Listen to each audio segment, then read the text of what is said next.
The so-called Islamic Golden Age was a period of cultural, intellectual, and economic boom throughout the Muslim world. Throughout this time, various important inventions were born, many of which have literally changed the world. Without Islamic scholarly work, much of this world must have been lost when the Roman Empire fractured and finally fell in the 15th century. However, Muslim thinkers did give the world some very important inventions of their own. So in this video, I will be talking about 10 surprising things that Islam invented. Hey FTD Facts family, I hope you're all doing great and staying healthy during these uncertain times. Now before I get started with this video, I just wanted to mention that people, as well as inventions, by no means should be recognized solely by their religion or ethnicity, or anything of the like. This video is actually made to raise awareness of the fact that talented people come from all kinds of religions and cultures, including Islam. So before I get carried away, let's just jump right into the video. So at number 10, you can thank Muslims for Arabic numerals. Have you ever wondered why the numeric system we use is called Arabic? You can thank the early Islamic world for that. Arabic numerals first appeared in print in the early 9th century AD and became widespread by the 10th century, but they may have had their own origins from Hindu-Arabic numerals dating to around 6th century AD. These were passed to Baghdad by Persian and Arabic mathematicians. The current form we are familiar with in the West was later developed in North Africa, and it was later adopted in Europe around the 11th to 12th century AD. At number 9 is coffee brewing, which is another Muslim thing. Whilst there are some earlier accounts of coffee use, the first credible one is from the 15th century in Yemen. It was here that the first evidence of coffee seeds being roasted and brewed is first seen. After this period, coffee use had reached the rest of the Middle East and was widely consumed around Persia, Turkey, and Northern Africa. Coffee brewing was later introduced to Europe, namely Italy, in around the 17th century. A vibrant coffee trade soon sprung up between the mercantile city of Venice and suppliers in North Africa. Today, it is one of the most popular beverages in the world.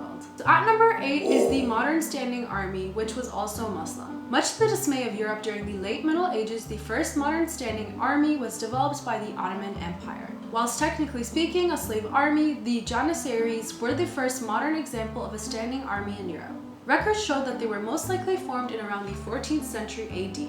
Early corps consisted primarily of kidnapped and captured boys who were forced to convert to Islam and fight for the Sultan. They would later become famed for their internal cohesion, strict discipline, and fighting power. By the 17th century, their power would grow to such a level that they were able to become kingmakers in the Ottoman Empire and were later disbanded. The Couterweight Trebuchet was probably also Muslim. The earliest record description of a counterweight trebuchet comes from the 12th century Islamic world. Commentaries were made during the conquest of Saladin by one Mardi ibn Ali al-Tarsusi. What is unclear is whether it was developed independently by them or adopted from early Chinese models. Whatever the case, the depiction seems very similar to the classic trebuchet familiar to medieval battlefields. At number 6 is the Damascus Steel, which was a Muslim invention. Damascus Steel was forged steel created from ingots of wood steel. It was used extensively for swords and were characterized by their distinctive patterns. The name is derived from Damascus in Syria, where they first appeared. Whether they were superior to other steel blades is the realm of legend, but their beauty was probably their unique selling point. Okay guys, we're down to the last 5 Islamic inventions, but before I go on with this video, I want to make sure you guys smash that subscribe button so you can always be notified of our new videos. Oh, and give this video a big thumbs up if you enjoyed it. So at number 5 is the oud. The oud is a short neck, luti-like, pear-shaped stringed instrument that first appeared in the Islamic world. It is widely considered the forerunner to the European lute. Ouds are in turn thought to derive from earlier Persians barbarats and other similar instruments that have been used in the Middle East for thousands of years. The first description of the modern oud was by an 11th century Muslim musician Al-Hasan ibn al-Haytham. Today it is still widely used in around the Middle East and is still a fond favorite amongst musicians around the world. At number 4 is optics. Many of the most important advances in the study of optics come from the Muslim world, says Hassani. Around the year 1000, Ibn al-Haythami provoked that humans see objects by light reflecting off of them and entering the eye. This great Muslim physicist also discovered the camera obscura phenomenon, which explains how the eye sees images upright due to the connection between the optic nerve and the brain. At number 3 is clocks. An indigenous man called Al-Jazari from southeast Turkey was a Muslim and a highly skilled engineer who gave birth to the concept of automatic machines. By 1206, Al-Jazari had made numerous clocks of all shapes and sizes. Just as we need time today to structure our lives, so did Muslims over 700 years ago. Al-Jazari was sticking to the long Muslim tradition of clock making. They knew it was important to know the time so it could be used well through doing good deeds, knowing when to pray at the right time each day, and announce the call to prayer in mosques. At number 2 is flying machines. Abbas ibn Firnas was the first person to make a real attempt to construct a flying machine and actually fly. In the 9th century, he designed a winged apparatus which roughly resembled a bird costume. In his most famous trial, New York, Spain, Firas flew abroad for a few minutes before plummeting to the ground and partially breaking his back. His designs would have undoubtedly been an inspiration for the famous Italian artist and inventor Leonardo da Vinci some 600 years later.